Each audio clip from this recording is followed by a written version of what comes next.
que vai descer do céu, Pai querido, para poder, ó Deus, ministrar aos nossos corações.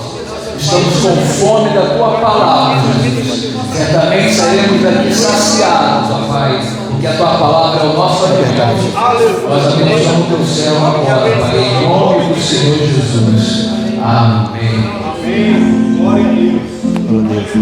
Glória a Deus. Amém. Glória a Deus.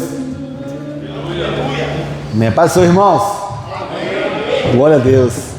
Alegria estar aqui junto com os irmãos mais uma vez, na segunda conferência de unicidade. E não há um assunto melhor para nós nos reunirmos que não seja pelo nome de Jesus. É um assunto que deve mover o nosso coração, deve arder em nós o desejo pelo conhecimento de Jesus como nosso único e verdadeiro Deus. Glória a Deus. Se você ligar a sua TV a cabo lá, tem canais. Se você ligar de manhã, de tarde, de noite, de madrugada, está falando sobre... Obrigado. Vai falar sobre futebol. São vários canais, na verdade, né? Então, em qualquer tempo, eles são destinados a falar de futebol. Tem canais que falam de artistas, de fofoca, né? Tem canais de filmes. Irmão, sintonize no canal que fale do nome de Jesus e seja você o canal, amém? Que vai falar de Jesus onde quer que você for. Esta é a nossa mensagem, amém? Se você passa na rua e você encontra assim, dois rapazes de calça preta, camisa branca, gravatinha preta e um crachazinho preto, quem são eles? Eles falam de quê? Do Joseph Smith lá, né? Do livro de Mormon. Se um domingo de manhã alguém bate na sua casa tendo uma pastinha do lado, quem são eles? O que eles falam para você? De um novo mundo, um novo reino, não é isso? Se for conversar com uma pessoa que talvez seja da igreja adventista, o foco dele é falar com você sobre o sábado, sobre as leis. E qual a mensagem deste povo aqui, irmãos? A nossa mensagem é qual? É o nome de Jesus. Aleluia! A gente pode pregar outra coisa? Deve. A Bíblia é completa. Porém, a mensagem principal que nós levamos é a mensagem do nome de Jesus. Este é o nosso diferencial. Para falar do nome de Jesus Cristo. Amém? Glória a Jesus. E eu fico muito alegre de ver os irmãos aqui reunidos para juntos falarmos sobre o nome de Jesus, o nosso Deus. Eu gostaria, nesta tarde, de ler com os irmãos a palavra do nosso Deus. Amém. No livro de Deuteronômio, capítulo 12,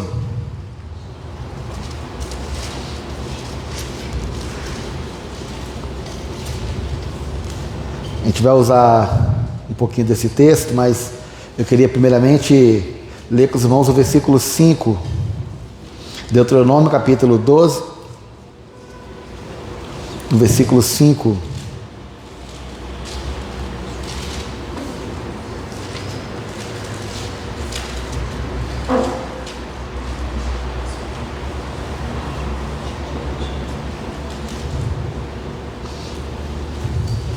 Amém. Vamos ao contrário? Vamos falar assim a palavra de Jesus, ó. Mas buscareis o lugar que o Senhor, vosso Deus, escolher de todas as vossas tribos, para ali pôr o seu nome e a sua habitação, e ali vireis. Amém? Amém. Senhor Deus, obrigado, Jesus, por nos revelar a Tua palavra todos os dias. Deus, agora abre o nosso coração, nos dê entendimento na palavra, para que possamos receber do Senhor a palavra poderosa de salvação, de restauração, Jesus. Fale hoje em nosso coração, nos edifique em Tua presença, pela Tua palavra que é luz para os pés, que nos guia na Tua direção. Eu creio em Ti, entrego tudo em Tuas mãos, em nome de Jesus, o verdadeiro e único Deus. Amém, Jesus. Não posso sentar-se em nome de Jesus Cristo. Amados, a palavra de Deus que eu gostaria hoje de compartilhar com os irmãos É um estudo que Deus me deu, e o propósito dele não é simplesmente que você se torne um unicista, que você já é, mas que é uma forma que Deus me deu, que eu creio que facilita uma visão mais fácil, que facilita você falar da unicidade, que te dá a facilidade de você explicar para uma pessoa que é trinitariana, ou talvez não entende a unicidade. E como nasceu esse estudo que eu gostaria hoje de ver com os irmãos. Eu estava uma turma de grego, eu dando aula de grego, e um aluno se matriculou no curso, e ele era diácono de uma igreja trinitariana. E ele chegou lá e falou comigo assim: eu quero vir cá estudar com você o grego, mas eu sei que vocês aí não criam a Trindade, mas eu não quero que você fale sobre isso na aula. Eu quero aqui aprender grego.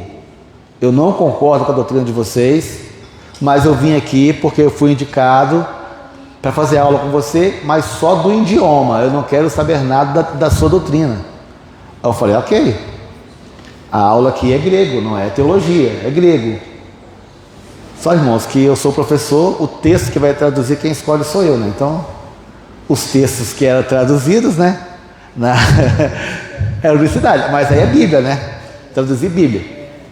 Aconteceu então que ele começou a traduzir alguns versículos do grego para o português, um aluno muito bom, e ele começou a perceber, né, a unicidade ali. E um dia depois da aula ele falou comigo assim: pastor, me explica a unicidade. Agora ele pediu. Então eu fui lá, sentei com ele, dei para ele o estudo para ele da unicidade, e ele entendeu a unicidade. E ele falou assim: o senhor iria na minha igreja dar um estudo como esse? Eu falei assim: olha, se o seu pastor permitir, pode contar comigo. E ele foi lá, conversou com o pastor dele. Não sei o que ele falou, mas o pastor permitiu que eu fosse lá dar um estudo na quarta-feira à noite. E eu fui lá. E até então eu não conhecia a igreja dele, né? E quando eu cheguei lá, achei que fosse ter um pouquinho de gente. Cheguei lá, era mais de 100 pessoas. E cheguei e eu tinha que ministrar um estudo de unicidade, com 1 hora de estudo, que eu tinha o meu tempo que eu tinha lá. Então eu pedi a Deus que me desse uma forma de ensinar a unicidade para aquele povo que fosse fácil deles entenderem. E foi assim então que nasceu esse estudo que eu gostaria de hoje ver com os irmãos, que se chama O Nome do Templo. Olha o que diz aqui o versículo, ainda está aqui, meu querido. Mas buscareis o lugar que o Senhor vosso Deus escolher de todas as vossas tribos para ali pôr o seu nome. Escute só, aqui o povo está no deserto e Deus está falando com Moisés que quando eles chegassem lá na terra prometida, Deus fala assim que eles deveriam procurar um lugar, que esse lugar seria o lugar onde Deus iria então colocar o seu nome. Voltando um pouco nesse mesmo capítulo, versículo 1, diz assim, essas são as 12, versículo 1, desculpa, Moisés.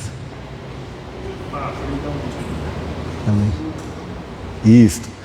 Esses são os estatutos e os juízos que tereis cuidado em fazer na terra que vos deu o Senhor, Deus de vossos pais, para a possuirdes todos os dias que viverdes sobre a terra. Pode seguir. Totalmente destruireis todos os lugares onde as nações que possuireis serviram aos seus deuses, sobre as altas montanhas, sobre os outeiros e debaixo de toda árvore verde. Se tudo que tiver lá de lembrança de Deus pagão, de outro Deus, derruba tudo, apaga tudo que tiver lá de outro Deus.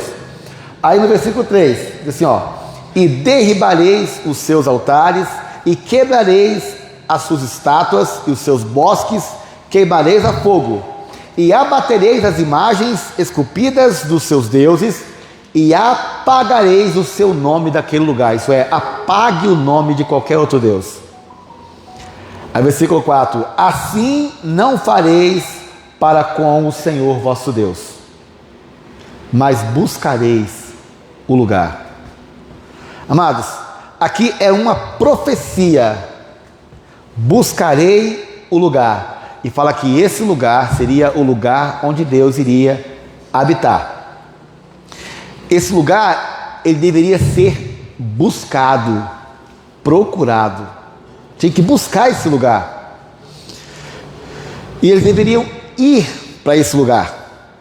Agora, se nós continuar lendo aqui, nós vamos ver tudo que envolvia esse lugar. Olha o versículo 11.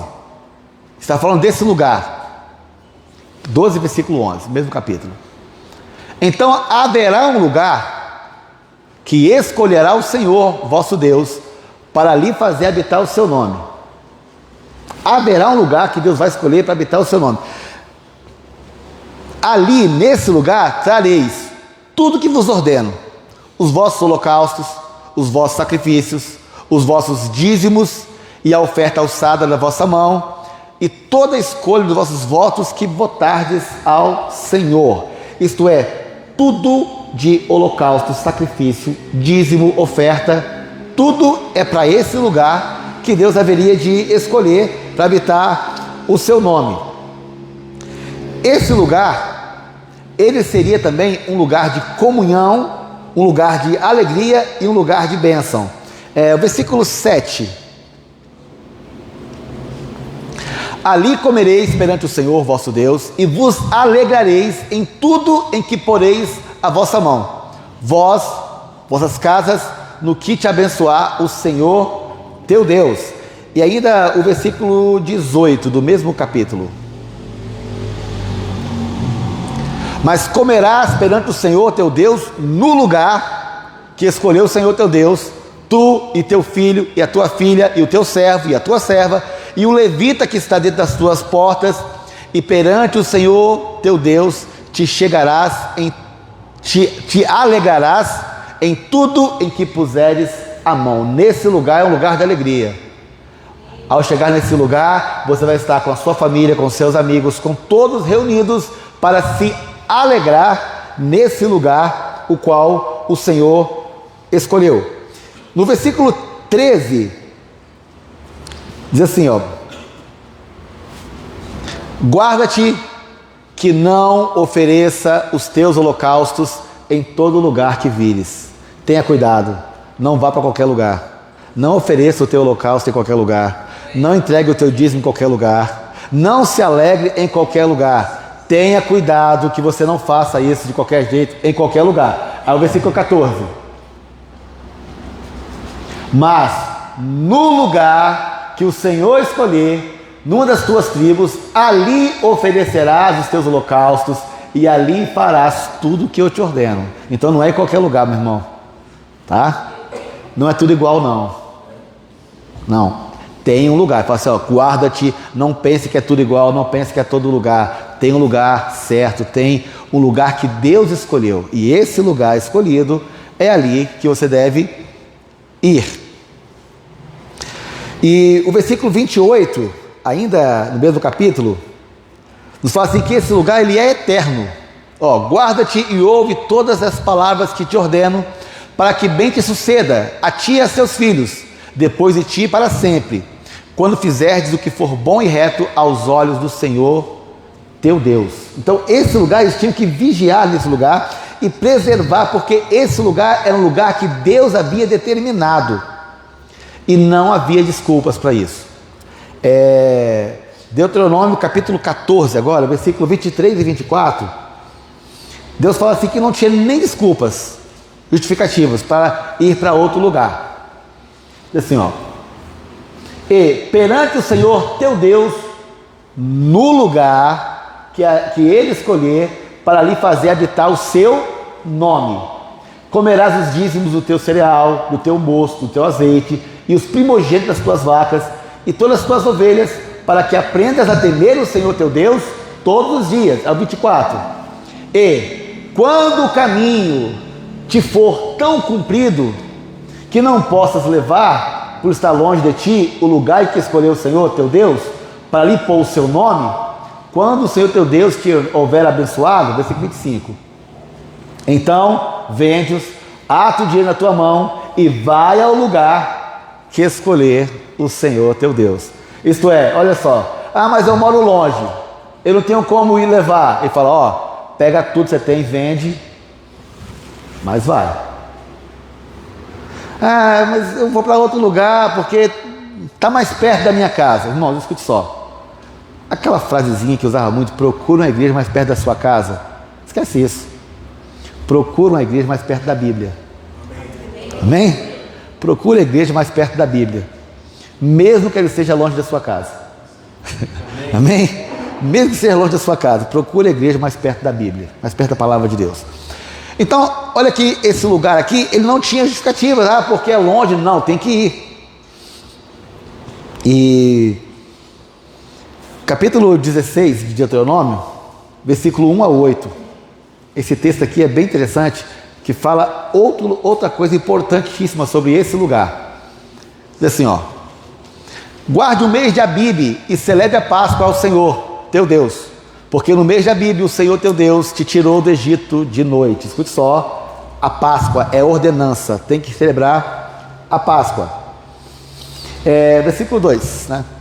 Então sacrificarás como oferta de Páscoa ao Senhor teu Deus ovelhas e vacas, onde? No lugar que o Senhor escolher para ali fazer habitar o seu nome. Versículo 3, nela não comerás levedado, 7 dias nela comerás pães asmos, pão de aflição, porquanto apressadamente saíste da terra do Egito, para que te lembres do dia da tua saída da terra do Egito, todos os dias da tua vida. Fermento não aparecerá contigo por 7 dias em todos os teus termos, também da carne que matares à tarde, no primeiro dia nada ficará até amanhã. Não poderás sacrificar a Páscoa em nenhuma das tuas portas. Não sacrifique a Páscoa, não faça a Páscoa na sua porta, na sua casa. Então, desigrejados, não é na sua casa que é o lugar. Tem um lugar escolhido por Deus. Não é nas tuas portas que te dá o Senhor teu Deus. Olha o versículo 6. Senão no lugar que escolher o Senhor teu Deus para fazer habitar o teu nome. Ali sacrificarás a Páscoa à tarde, ao pôr do sol, ao tempo determinado da tua saída do Egito. Escute só, na sua casa não serve, tem que ser no lugar determinado pelo nosso Deus. Mas, queridos, o povo então conquista a terra. Josué, conquista Jericó, depois as 38 cidades que ele conquistou. Vieram o tempo dos juízes e o lugar não foi buscado. Ninguém sabia onde era esse lugar. Vem Saul, primeiro rei de Israel, reina 40 anos e não se importa em achar o lugar. Aí chega Davi, o homem segundo o coração de Deus, e Davi, ele peca, ele erra, e quando ele erra, ele começa a buscar Deus, pedir a misericórdia de Deus. Então ele está orando e ele olha para o alto de um monte e ele vê o anjo com a espada estendida sobre Jerusalém, e ele pede misericórdia a Deus, e Deus concede misericórdia a Davi. Então agora ele vai até aquela eira, aquele monte onde ele viu ali aquela visão do anjo, e ele compra aquela terra. Ele compra para fazer um sacrifício a Deus daquele lugar, e ele paga o preço pela terra, e ele deixa aquele terreno comprado. Ele almejava fazer um templo para Deus, e Deus fala: não, você não, foi homem de sangue, o seu filho Salomão vai construir. Então Salomão assume o trono, e Salomão agora ele tem o terreno, recursos financeiros deixados por Davi, e Salomão então constrói o templo. O primeiro templo é construído. E quando na consagração do templo, Deus aparece a Salomão e começa a falar com ele. Capítulo 2 Crônicas, capítulo 7, versículo 12 a 16.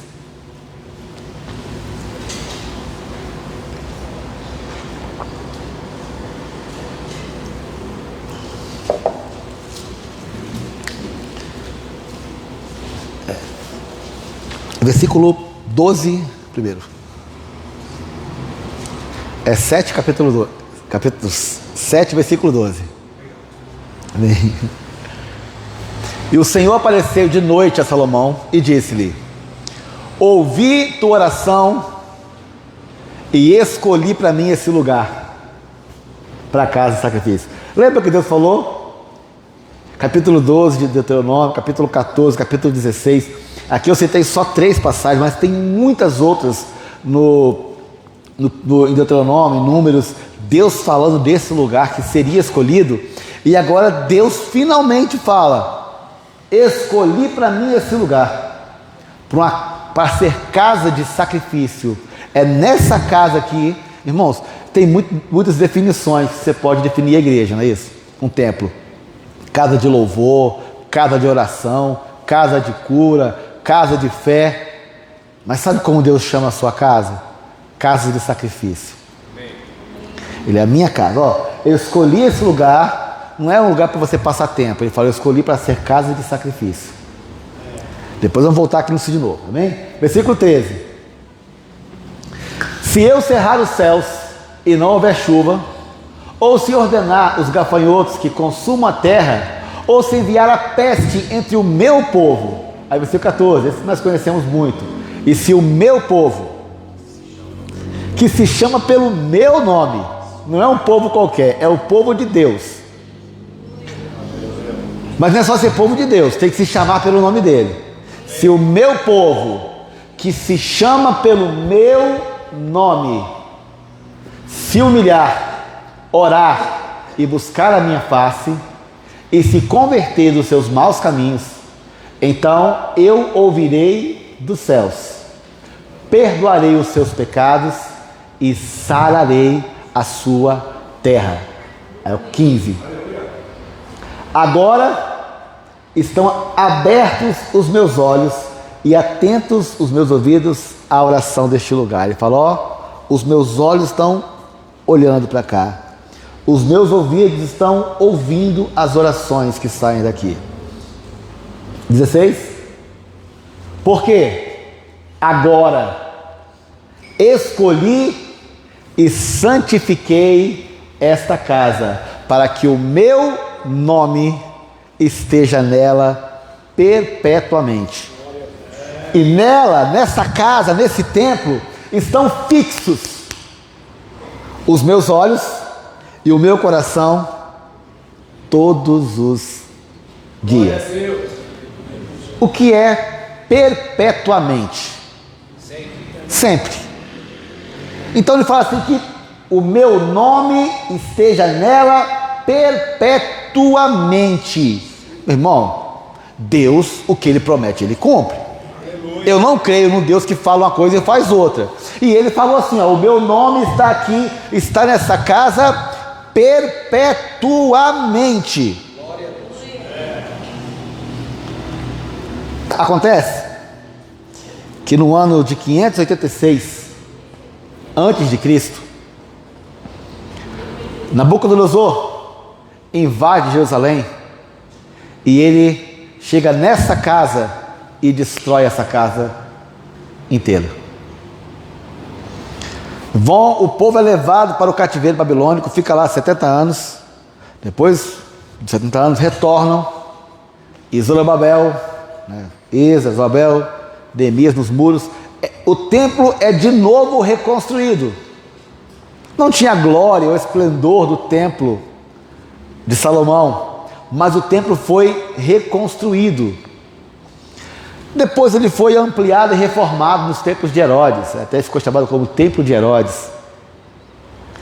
Aí um dia os discípulos estavam passando por lá, pelo templo, tinha sido acabado de fazer a reforma, né, do templo, e os discípulos começaram a olhar a estrutura do templo, como era forte, né? Marcos capítulo 13, versículo 1 e 2.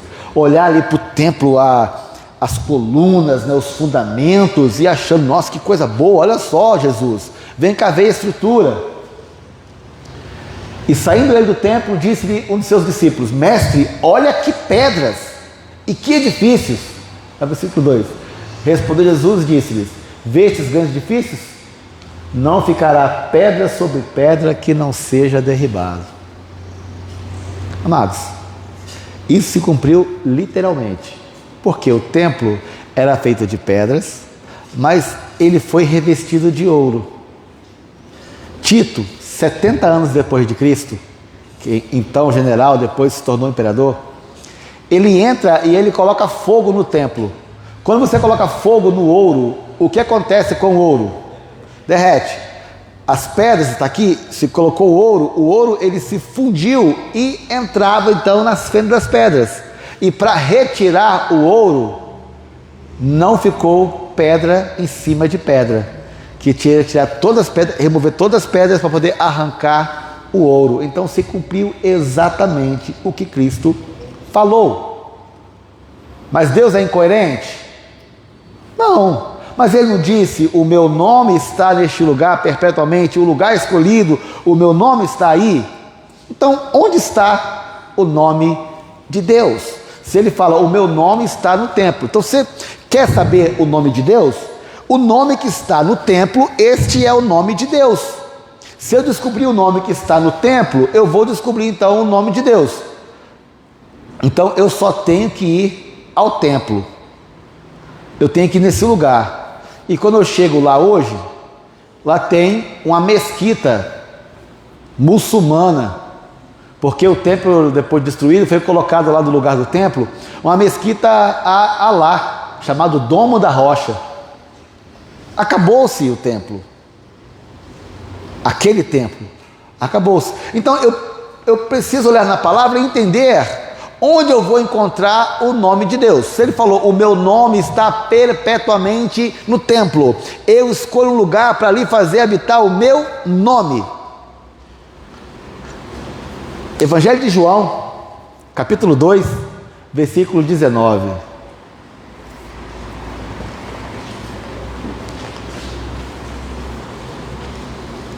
É 2,19.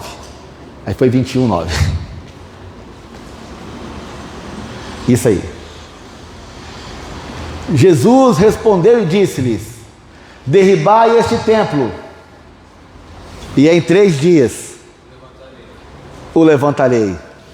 Versículo 20. Disseram os judeus: em 46 anos foi edificado este templo, e tu o levantarás em 3 dias. Versículo 21. Mas ele falava do templo do seu corpo. Então qual é o templo real? É o corpo de Cristo.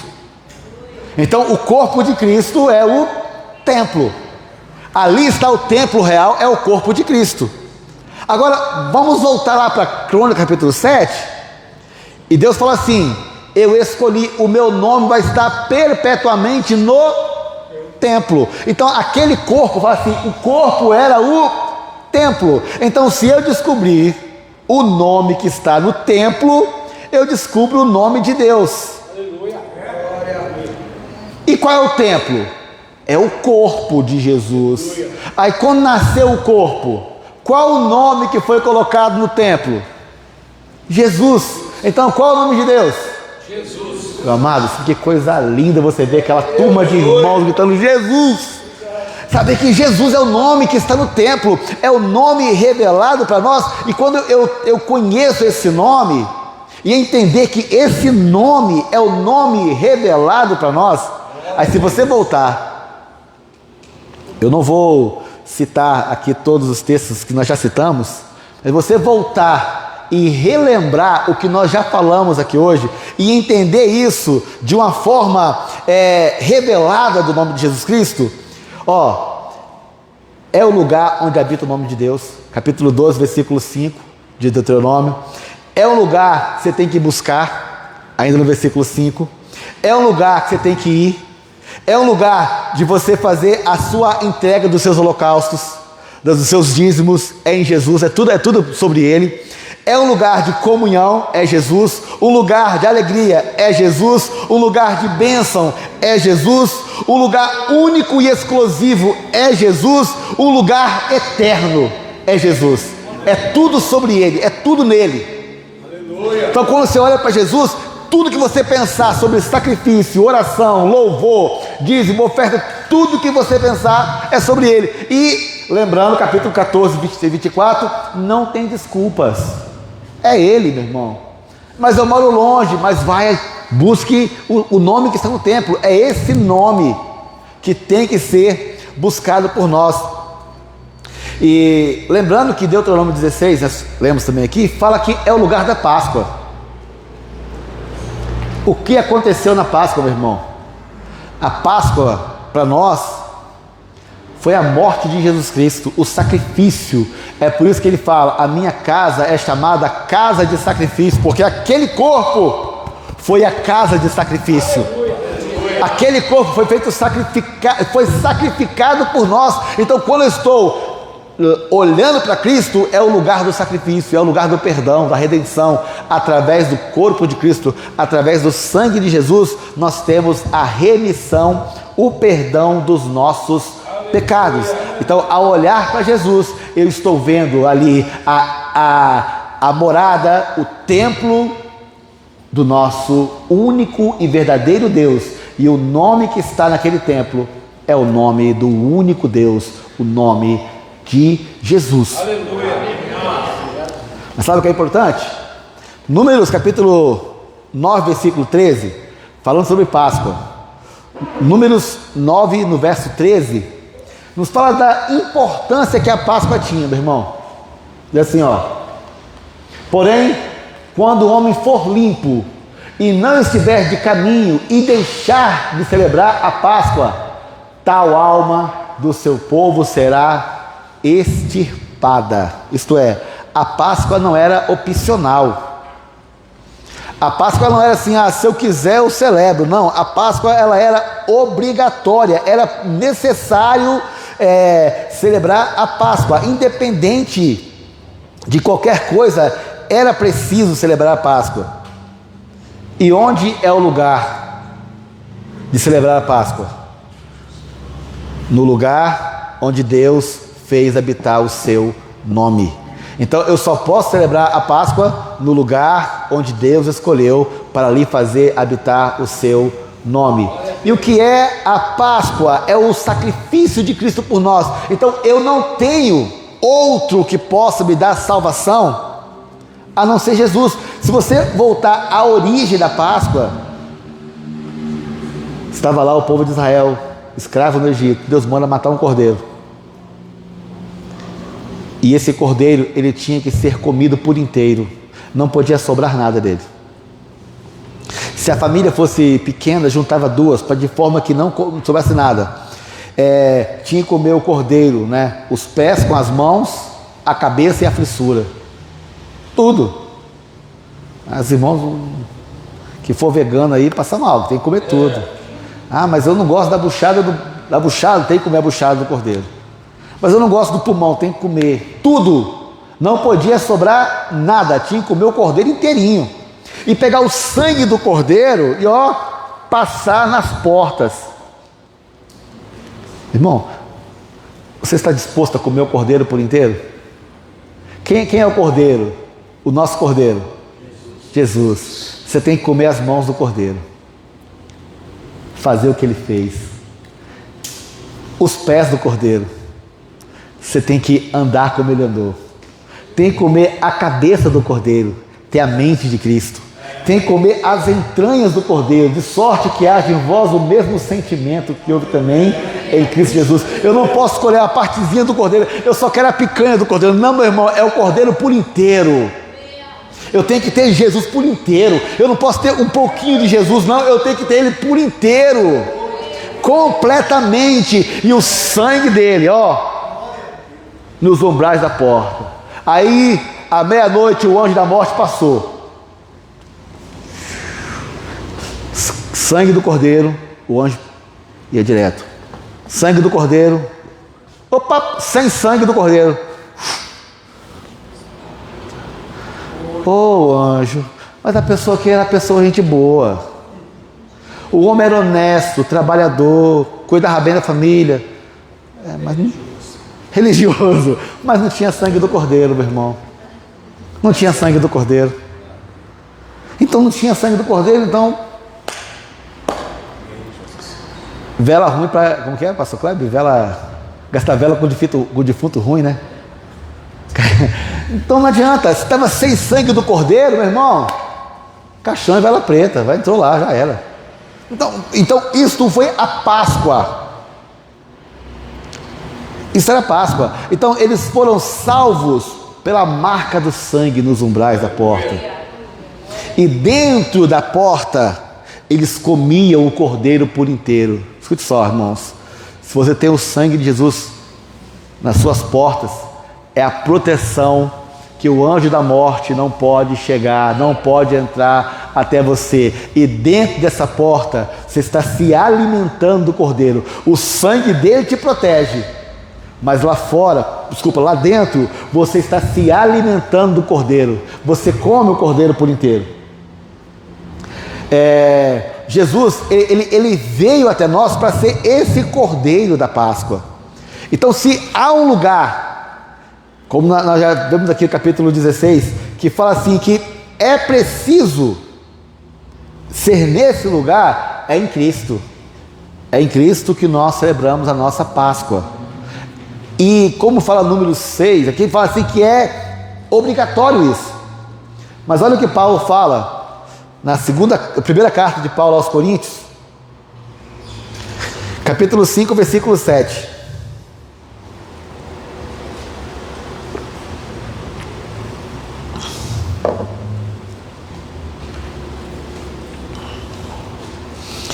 Diz assim, alimpai-vos, pois, do fermento velho, para que sejais uma nova massa, assim como estáis sem fermento, porque Cristo, nosso quê? Cristo, nossa Páscoa, Ele foi sacrificado por nós. Então a nossa Páscoa é Jesus Cristo. Então nós temos que ter o sangue do Cordeiro, meu irmão. Sangue do Cordeiro. E só isso, pastor? Não, eu tenho que me alimentar do Cordeiro. Eu tenho que comer as mãos com os pés, a cabeça e a fissura. Eu tenho que viver a minha vida de tal forma que Cristo viva em mim. Aleluia. Não basta só ter o sangue do Cordeiro, eu tenho que me alimentar do Cordeiro, viver pela palavra, me alimentar da palavra, ser saciado pela palavra. É por isso que na ceia do Senhor nós temos vinho e temos pão, porque é o corpo de Cristo e o sangue de Cristo. A Páscoa, ela era isso, o sangue de Cristo estava nas portas e a carne, o pão estava ali sendo alimento para eles. Isso é Páscoa. E Cristo fala, e Paulo fala, Jesus é a nossa Páscoa, Ele é o nosso Cordeiro, Ele é aquele que nos salvou, que nos redimiu, e é por isso que nós precisamos cada dia mais valorizar a mensagem que nós temos do nome de Jesus, porque ao olhar para o nome de Jesus, nós estamos conhecendo cada dia mais a importância que é esse nome, meu irmão. Não há nada comparado, não há nada comparado ao conhecimento de Jesus em nós. O apóstolo Paulo fala assim que tudo que ele tinha anteriormente, ele fala, eu considero como esterco. Tudo que eu tenho, tudo que eu tinha era esterco, para que eu possa ganhar a Cristo e ser achado nele. Aleluia. Aí, pastor André leu aqui para iniciar Colossenses, capítulo 2, e no versículo 9, pastor, se também foi lido aqui, diz assim, ó, porque, 2:9 de Colossenses, né? Então você que sabe de cor aqui, né?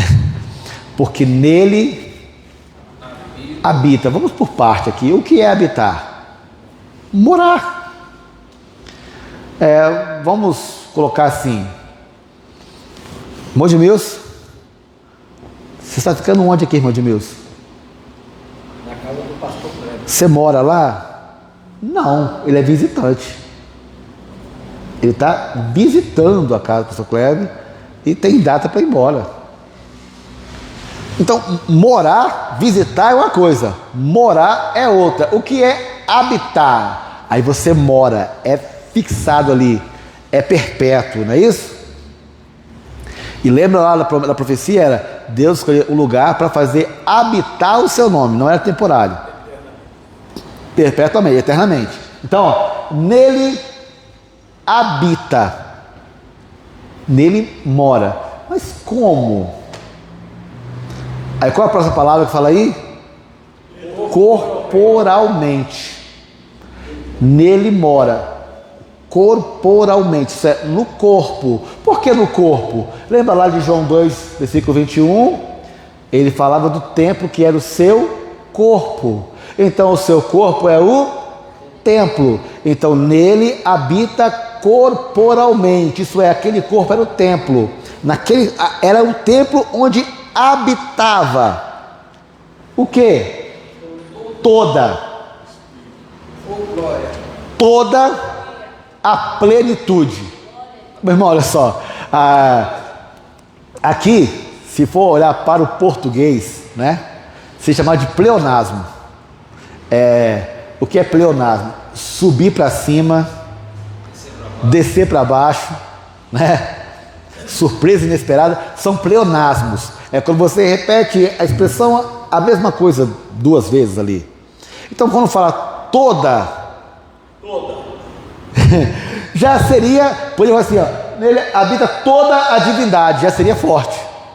Nele habita a plenitude da divindade. Mas quando fala toda a plenitude, isto no português é pleonasmo. Isso no grego é reforçar uma ideia. Quando você coloca 2 palavras que têm o mesmo significado, está reforçando, enfatizando uma ideia. Então fica, quando fala toda a plenitude, é reforçando que é tudo mesmo. É tudo. É a totalidade. Tudo. Então, tudo que Deus é, o que é plenitude, é completo. Tudo, tudo, tudo. Você pensa de Deus, não é um pouquinho, não é uma terça parte, não. É toda a plenitude. Então, isso aí. Suponha que existisse uma trindade, ok, irmãos? Conjecturando aqui de forma até absurda, mas suponha que existisse uma trindade.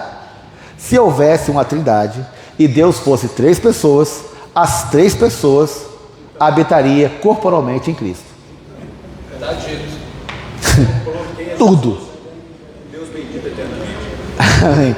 Então, se houvesse, estaria nele. Então, nele habita toda a plenitude da divindade. O que é divindade? É tudo que se refere a Deus. Nada de fora. Nada. Tudo nele. Tudo converge em Cristo. Agora, João capítulo 1, Evangelho de João capítulo 1, versículo 14. Texto também conhecido, né? E o verbo se fez carne. Não, o verbo, ele não fez carne. O verbo se fez carne. Jesus, ele não foi feito. Ele se fez. Amém? Amém? Ele se fez. Você foi feito, eu fui feito. Jesus não. Ele se fez. O verbo se fez carne. Irmão, tem como? Você tem a mente humana não consegue entender. Não, tudo foi feito. Essa caixa se fez? Não, alguém fez ela. Mas não, o verbo se fez. Aleluia. O verbo se fez carne. E ele o quê? Habitou entre nós. Sabe qual é a palavra habitar aqui? A palavra grego aqui, o verbo tabernaculou entre nós. Isso é o tabernáculo, meu querido. E quando você olha para o tabernáculo, a promessa do tabernáculo é Deus habitar no meio.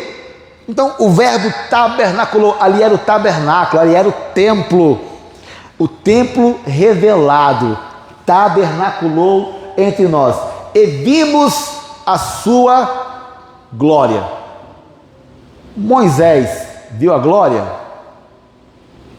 Parcial, mas viu, não é isso? Viu a glória parcial. Como? Ele viu a glória primeiro, como sarça ardente, viu a glória através da pedra da rocha, viu a glória. Isaías viu a glória? Viu. Como uma visão do trono de Deus. E nós vimos a glória, aqui e vimos a sua glória. De que maneira? Como a glória do unigênito do Pai. Nós vimos a glória de Deus através do Filho. A glória de Deus, nós vimos a glória através do Filho. Cheio, a palavra usada aqui é a palavra plene, que vem de plenitude. Pleno de quê? De graça e de verdade. Então a glória dele foi vista através do Filho, pleno de graça e de verdade. Eu dei um estudo recentemente lá na Festa de Linhares, estava o irmão de Gustavo e o Isaac também estava. Eu falei sobre a glória do nome. Meu irmão, a glória revelada para nós do nome de Jesus é muito grande. Vamos voltar aqui para Deuteronômio, Êxodo, capítulo 33.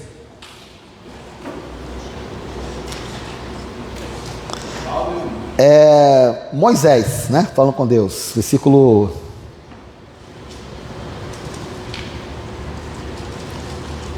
glória a Deus.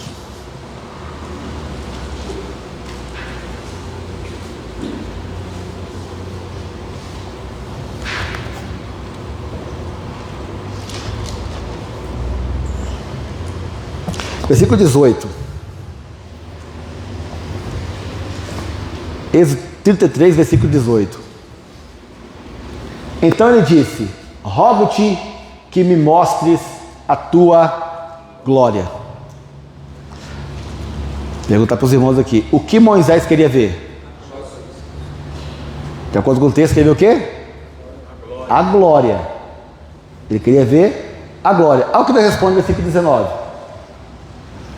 Porém, ele disse, Deus falou com ele: eu farei passar toda a minha bondade por diante de ti, e apregoarei o nome do Senhor diante de ti, terei misericórdia de quem eu tiver misericórdia, e me compadecerei de quem me compadecer. Porém, versículo 20, e disse mais: não poderás ver a minha face. O que Moisés queria ver? A glória. O que ele pediu, melhor dizendo, o que ele pediu para ver? A glória. O que Deus fala com ele? Você não pode ver a minha face, porque nenhum homem verá a minha face e viverá. Então ele pede para ver a glória, e Deus fala: você não pode ver a minha face. Por quê? A glória de Deus é a face de Deus. A face de Deus é a glória de Deus. Aí o versículo 21. Disse mais o Senhor: eis aqui um lugar. Tem o quê? Sempre tem um lugar, Há aqui um lugar junto a mim. Ali te porás sobre a penha. O que é uma penha? Uma rocha, uma pedra. E acontecerá que quando a minha glória passar, te porei numa fenda da penha e te cobrirei com a minha mão até que eu tenha passado.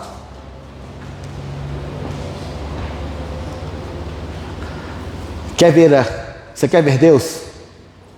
Olha através da pedra.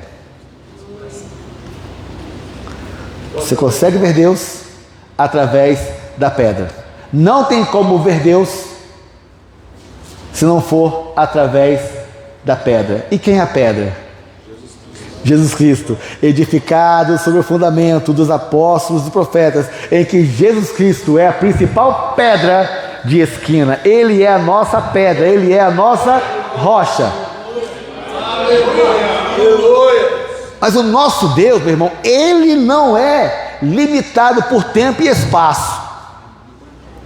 Se você estudar um pouquinho sobre as teorias da relatividade de Albert Einstein, ele fala assim que o tempo é relativo. Albert Einstein disse isso, o tempo é relativo. Isto é, se eu sair e viajar na velocidade da luz, e eu ficar lá fora por talvez 10 minutos, e eu voltar para cá de novo, embora para mim foi 10 minutos, aqui seria talvez centenas, milhares de anos.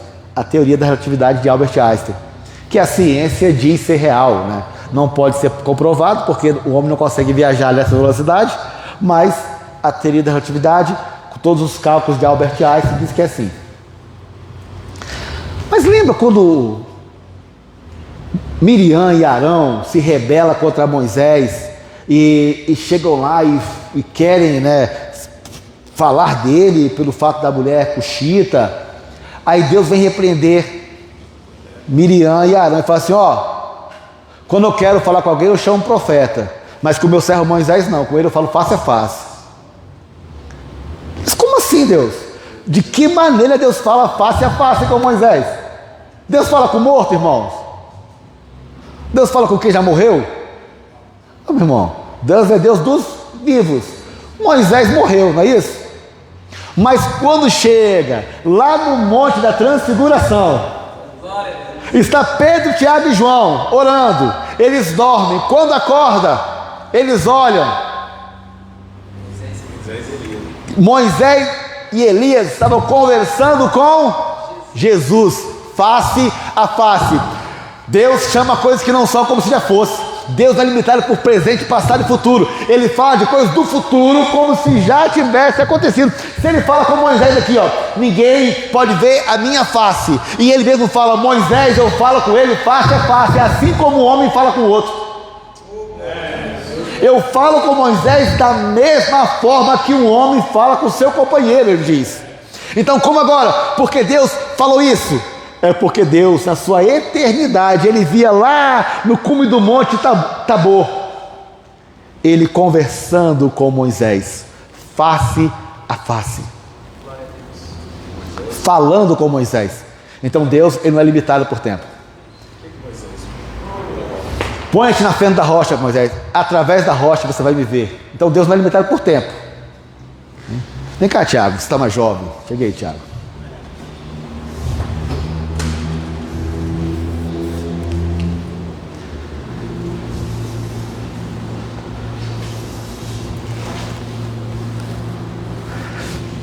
Eu te cobrirei com a minha mão. Tiago, tá vendo o pastor Anderson? Não. Por que não consegue ver? Você sabe a direção que ele está? Sim. Consegue vê-lo? Não. Por quê? Que a mão tá na minha frente. Essa mão aqui é a pedra. E se essa pedra estivesse fendida? E se houvesse uma fenda nessa rocha? E se houvesse uma fenda nessa rocha? Então olha, se tivesse aqui fendido, ele ia olhar através da fenda da rocha. E ele, obrigado. Então ele poderia ver através da fenda da rocha. Então, olhando através da fenda da rocha, você consegue entender quem é Jesus, conhecer quem é Jesus através da fenda da rocha. Mas olha só então, irmãos, Moisés pôde ver isso através da fenda da rocha, ele pôde conhecer. Mas, relembrando aqui, a face de Deus é a glória de Deus. A glória de Deus é a face de Deus. E se formos então para João 1,14 de novo, o verbo se fez carne e habitou entre nós, e vimos a sua glória. Como? Como a glória do jeito do Pai. Mas o que é glória? Vamos lá, João 1,14. Vamos lá. Eu quero pedir agora então, substitua glória por face. Tá bom? Ó, E o Verbo se fez carne e habitou entre nós, e vimos a sua como a do unigênito do Pai, cheio de graça e verdade. Você vê a face do Pai através da face do Filho, porque Ele é a expressa imagem da sua pessoa. Ao olhar para Cristo, está revelando quem é Jesus Cristo. Segunda carta de Paulo aos Coríntios, capítulo 4, no versículo 6.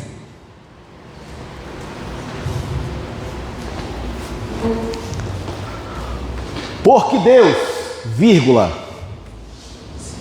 Bem, essa vírgula é importante.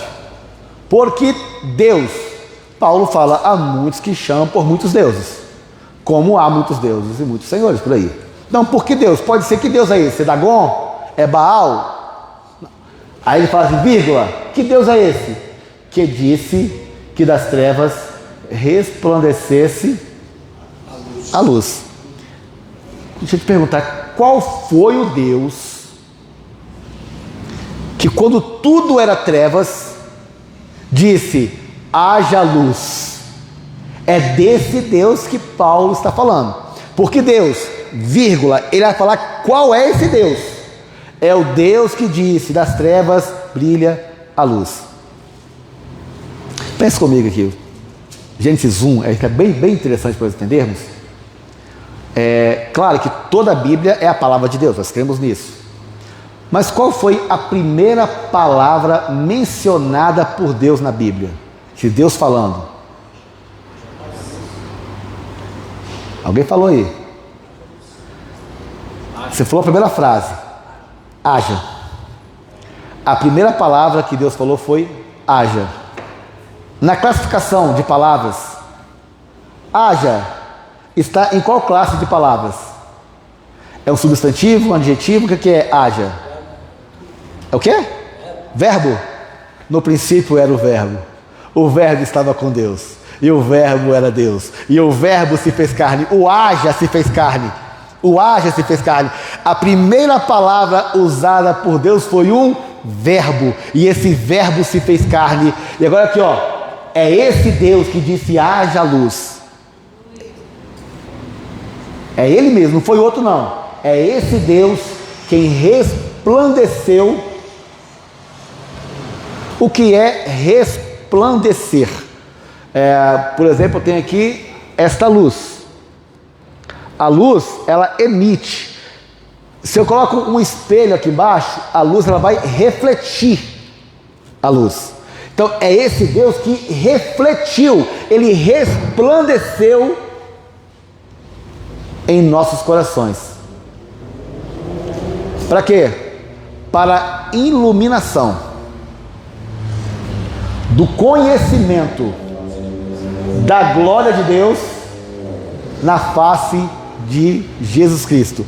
Deus, eu quero ver a sua glória. Deus fala com ele, você não pode ver a minha face. Então, o conhecimento da glória da face de Deus, onde? Na face de Cristo. Glória a Deus. A face de Deus revelada na face de Jesus Cristo. Então, quando eu olho para Cristo, eu estou vendo a glória revelada, a imagem revelada em Cristo. Ele é a imagem expressa de Deus.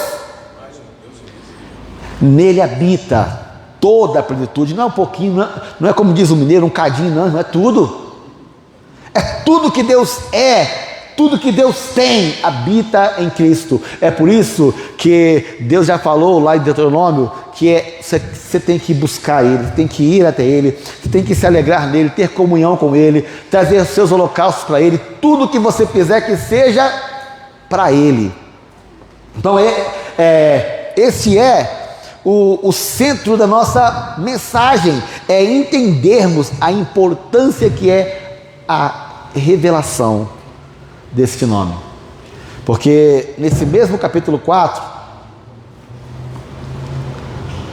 o versículo 3 diz assim, ó, mas se ainda o nosso evangelho está encoberto, não é qualquer evangelho, meus irmãos, o nosso evangelho, Se o nosso evangelho está encoberto, para os que se perdem, ele está encoberto. Versículo 4. Nos quais o Deus desse século cegou os entendimentos dos incrédulos, para que não lhes resplandeça a luz do evangelho da glória de Cristo, que é a imagem de Deus, a glória de Cristo, a face de Cristo, que é a face de Deus. Olhar para Cristo, irmãos, quem olha para Ele. Agora, olha que interessante. Existe hoje em dia, a gente está até conversando sobre isso, foi ontem, hoje cedo, que os pastores hoje em dia nós somos vigiados, né, monitorados pela geração Z aí. Tudo que a gente fala tem que ter cuidado, porque a geração pesquisa tudo, não é isso? Então, você que gosta de pesquisar, pesquisa, dá um Google lá, a carta que foi encontrada, uma carta de Pôncio Pilatos para Tibério César. Encontraram uma carta que Pôncio Pilatos, o homem que estava no julgamento de Jesus na crucificação, escreveu uma carta para Tibério César, o imperador. Essa carta está disponível. E na carta, Pôncio Pilatos, ele fala sobre Jesus. E ele fala assim: Tibério, tenha cuidado com o olhar deste homem. O olhar dele, ele está falando que ele tinha que ter cuidado com o olhar de Cristo, porque o olhar impactante que era. Por que isso? Aí lembra lá do capítulo 7 de Crônicas? Desde agora escolhi esta casa, esse templo, para que o meu nome seja aí, e nesta casa, que é Jesus, vai estar fixos os meus olhos e o meu coração.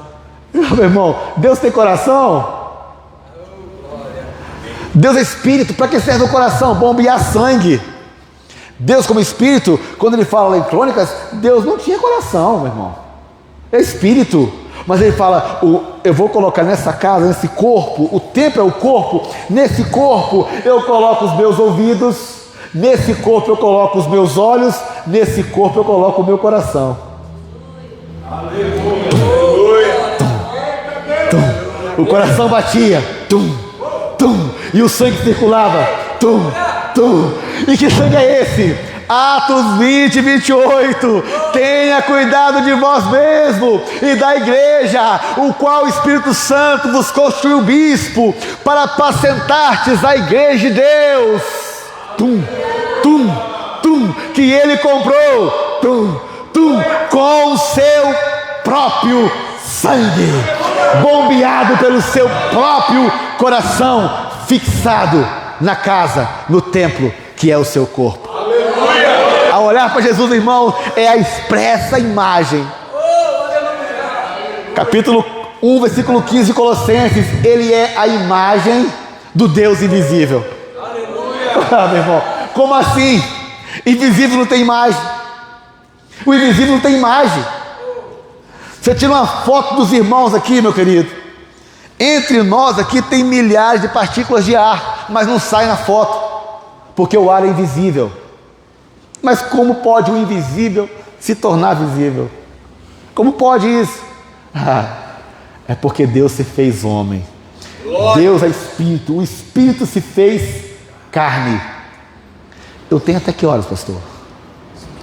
5:30. Então o Espírito se fez carne e ele então habitou entre nós. Agora volta lá para mim, capítulo 1:14 de João. Nós já falamos aqui. Aí fala assim que ele estava pleno de graça e de verdade.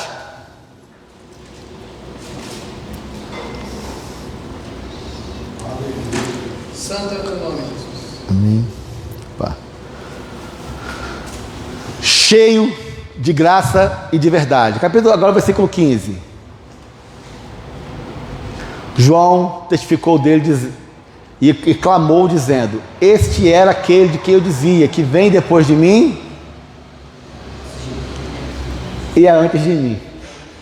Como assim, João? Ele vem depois de mim e é antes de mim, porque é primeiro do que eu. Ô João, explica para nós isso aí. Ele é antes de mim e depois de mim. Sim. Como homem, ele é depois de mim. Como Deus, ele é antes de mim. Sabe o que é interessante? Quando eu falo aqui, ó, porque foi o primeiro do que eu, a palavra grega usada aqui, o texto grego, não é primeiro que eu, ele é o primeiro de todos. Ele é o primeiro de todos. Ele vem depois de mim, é antes de mim, porque em tudo ele é o primeiro. É versículo 16. E todos nós recebemos da sua plenitude. Do que ele está pleno? Versículo 14 fala assim, ó, ele pleno de graça e de verdade. E nós recebemos dessa plenitude. Irmão, Deus habita em nós somos templo do Espírito Santo. Amém? Com graça sobre graça. É graça em cima de graça. Como foi feito o templo? Foi feito o que Cristo falou, né? Pedra sobre pedra.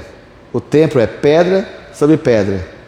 E como Jesus ele foi edificado para nos salvar? Graça sobre graça. Graça e mais graça. Graça pela graça. Salvos pela graça. Sem graça não há salvação. É por isso que nós temos a dependência dele em nós. Dependemos da graça de Jesus Cristo, porque nós estamos recebendo dele. Glória a Deus. Deixa eu recapitular com os irmãos aqui que nós vimos até agora. Deus prometeu que o nome dele estaria no lugar, e esse lugar era o templo. Ele falou, é o templo que é o meu lugar. O nome de Deus está no templo. Amém? Fala comigo então assim, o nome de Deus está no templo. Qual o nome de Deus? Jesus. Isso aí, é o nome que está no templo. Então eu vou fazer a pergunta aqui que eu fiz para finalizar o estudo que eu dei lá na igreja trinitariana que eu estava ministrando. Como eu fiz com os irmãos aqui. Aí eu perguntei assim, quem aqui é templo do Espírito Santo? Quem aqui é templo? Então se você é templo, o nome tem que estar em você. Porque Deus disse, o meu nome está no templo. Então se você é templo, você tem que ter o nome. Porque ele falou, perpetuamente, para sempre, o meu nome vai estar no templo. Então não tem como eu ser templo sem ter o nome. O que faz o templo ser templo é o nome. Desde antes do templo existir, Deus já profetizou que era o lugar onde ele faria habitar o seu nome. Então, meu querido, se você é templo, você tem que ter o nome em você. Ah, mas eu não tenho nome. Então você não é templo ainda. Que para ser templo, para ser morado do Espírito Santo, para ele, mas Deus visitou, Deus usou Nabucodonosor. Ok, ele visitou. Deus usou o faraó, sim, até a jumenta. Visitar é uma coisa, morar é outra. Amém? Então o templo é morada, não é visitação, é morada de Deus. Então para Deus morar em você, não só te visitar de vez em quando, para que ele possa morar em você, você tem que ser templo. E para ser templo tem que ser morada. Glória a Deus. Glória a Deus, aleluia. E para ser isso tem que ter um nome, meu irmão. Se não tiver o nome, você não é templo. Então, o nome tem que estar no templo. A palavra de Deus não mente, meu irmão. Não tem como sair fora do que está escrito. Não é porque eu gosto de uma coisa que vou mudar a escritura. Não, o que está na Bíblia é para ser escrito. E é essencial isso. É tão importante nós entendermos que ter o nome de Jesus, irmãos, não é uma coisa opcional, não. É essencial. Aleluia. O nome de Jesus, ele tem que estar em nós, e nós devemos ensinar sobre o nome de Jesus, a importância de ter o nome. Muito mais do que apenas usar o nome, é ter o nome. As pessoas podem usar o nome, e o nome tem poder mesmo, irmãos. O nome tem poder. Eu creio que o nome de Jesus Cristo não há enfermidade que resista. Eu creio que no nome de Jesus não há nada que seja impossível. Esse poder do nome Ele nos concedeu. Nós temos o nome de Jesus Cristo, mas irmãos, nós temos em nós esse nome. Nós somos selados pelo nome de Jesus Cristo. Então não é simplesmente uma coisa qualquer, uma coisa que eu possa tratar de qualquer maneira, de qualquer forma. Não, eu preciso entender que ter o nome de Jesus é essencial, não é opcional. Meu irmão, Glória a Deus. e não há nada que seja mais urgente para a geração que nós estamos vivendo nos últimos dias do que falar do nome de Jesus. Escute só, irmãos. É importante nós falarmos que Jesus é bom. Sim, Ele é bom e temos que falar que Ele é bom. Mas isso qualquer igreja cristã fala. Mas qual é a mensagem urgente que nós temos que pregar? É pregar que Jesus Cristo é o único Deus. É pregar que o batismo em nome de Jesus Cristo, ele é essencial para a salvação, meu irmão. Que é preciso que a gente entenda que é uma coisa que nós não podemos, de forma alguma, tratar de uma forma que possa ser descartado. Vou dar um exemplo para os irmãos aqui. Lembra de Moisés? Deus tinha um plano de libertar o povo do Egito. Aí então, quando Moisés nasce, ele é criado pela filha do faraó, né? E ele cresce no palácio. E é o plano de Deus. Ele é o plano da salvação para o povo de Israel. Moisés. Posso trazer para os irmãos aqui uma coisa que eu sou muito curioso? Eu não sei a resposta, tá, irmão? Vou fazer aqui para vocês ficar tão curioso quanto eu. Tá bom? Quantos meses tinha Moisés quando ele foi colocado no rio Nilo? Lembra? 3 meses. Quem deu o nome de Moisés? A princesa lá, né? O que significa Moisés mesmo, Moisés? Então por quê, né? Tirou das águas, chamou Moisés, tirado das águas. A minha curiosidade, irmãos, não está no assunto não, é só para compartilhar, para você ficar curioso igual eu. Qual era o nome de Moisés antes dele ser levado para o palácio? Que quando nascia, né, alguém dava o nome, né? Ele foi com 3 meses. Qual era o nome dele antes disso, né? Qual era o nome de Moisés antes de ser Moisés? Quando chegar no céu, eu vou perguntar para ele. É só uma lenda aqui, tá? Só uma... que eu fico curioso com isso. Então, eu não quero ficar curioso sozinho. Então, compartilhe a minha curiosidade. Qual era o nome? Eu acho que era Samuel, porque é um nome bonito, né?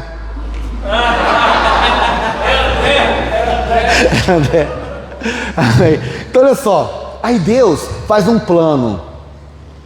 Era Moisés. Ele fica 40 anos no palácio como príncipe do Egito. Depois, 40 anos lá no deserto. Ele tinha 80 anos, Deus chama ele.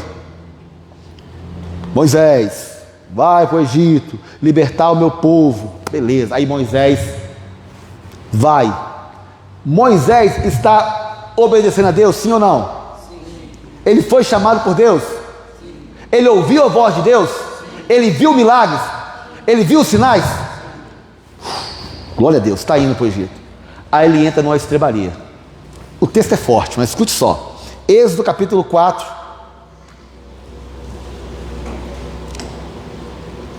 Versículo 24.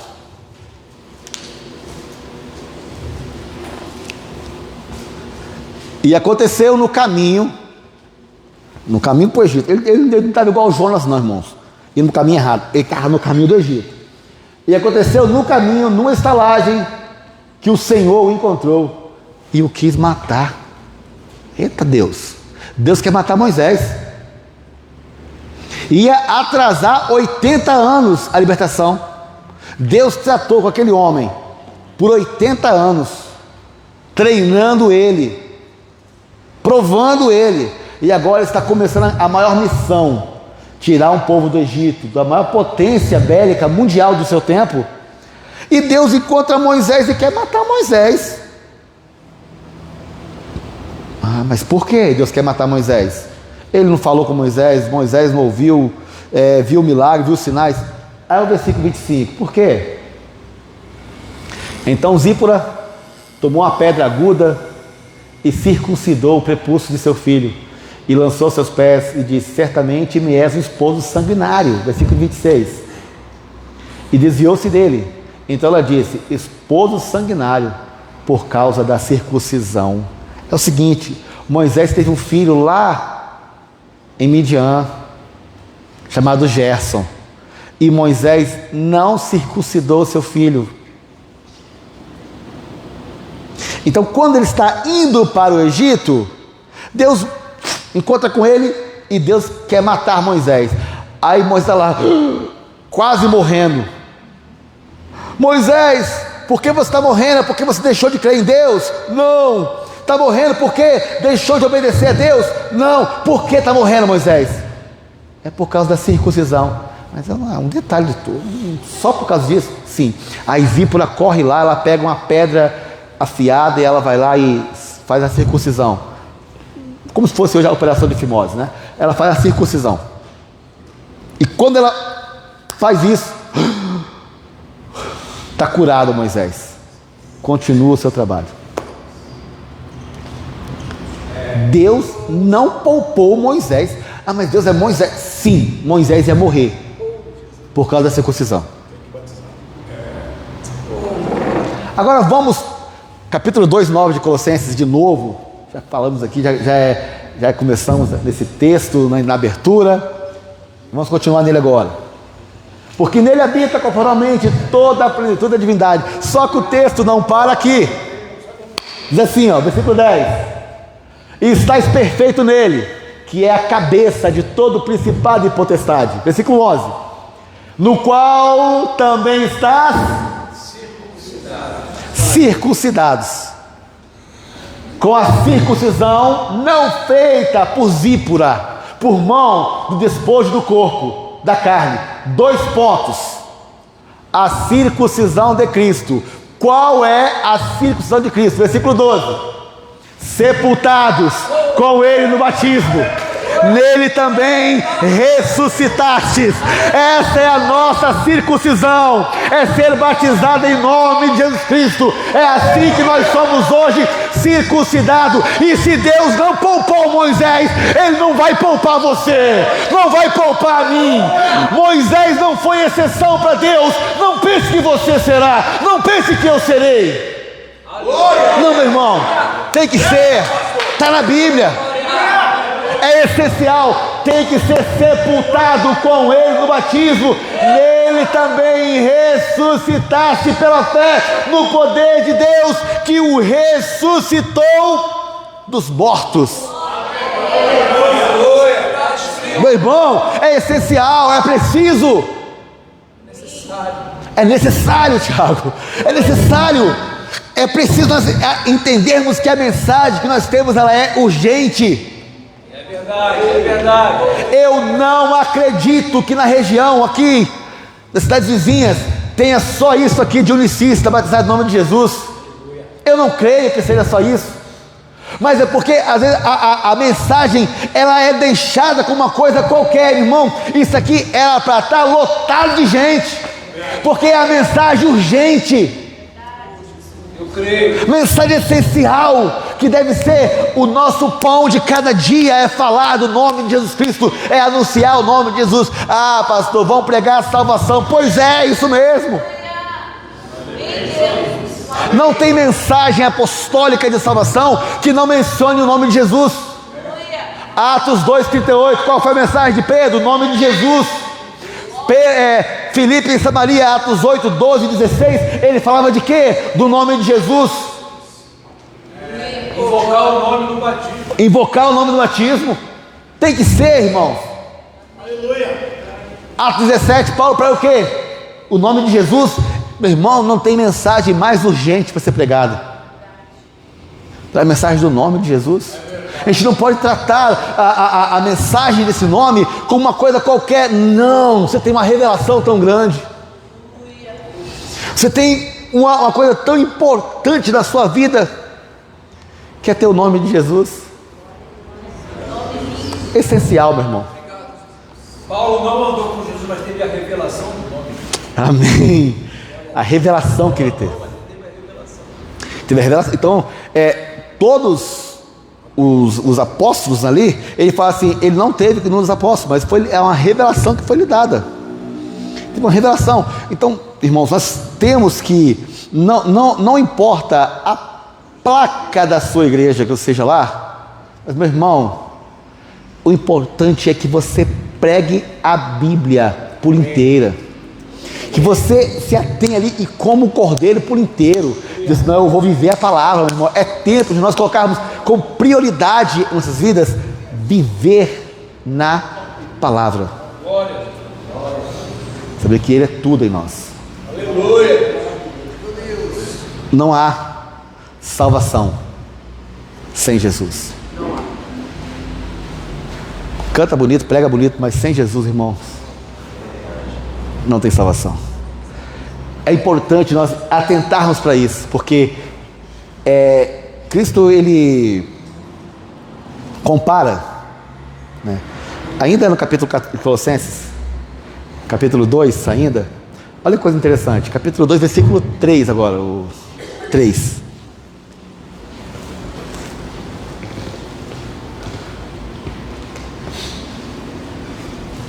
Em quem estão escondidos todos os tesouros da sabedoria e da ciência. Por um momento, pense nesse texto aqui. Nele, em quem estão escondidos todos os tesouros da sabedoria e da ciência. Onde estão? Onde, tá? Onde estão todos os tesouros da sabedoria e do conhecimento? Em Jesus. Jesus Cristo. Pode falar alto lá? Jesus Cristo. Vou perguntar de novo então. Onde estão todos os tesouros do conhecimento e sabedoria? Correto. Resposta certa. Agora, no mesmo texto, já falamos e cremos, entendemos que todos os tesouros estão em Jesus Cristo. A segunda pergunta é, se está nele, a pergunta é, como esse tesouro está nele? Como? Olha para o texto. Em quem estão? Os tesouros estão em Jesus, mas está como? Escondido. Amém? O tesouro está em Jesus, está lá, está nele. Mas esse tesouro que está em Jesus, esse tesouro ele está lá, está escondido. Então, eu preciso então buscar esse tesouro. Eu tenho que buscar na palavra de Deus esse tesouro. Então, Provérbios 25, versículo 2.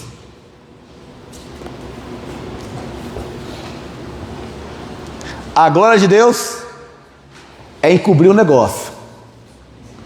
A glória dos reis é tudo investigar. Então, onde está a glória de Deus? Está no encobrir, no esconder. Deixa eu te perguntar aqui, alguém aqui é rei?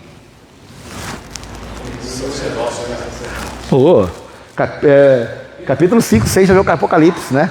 Ele nos fez reis e sacerdote. As irmãs aí, irmãs,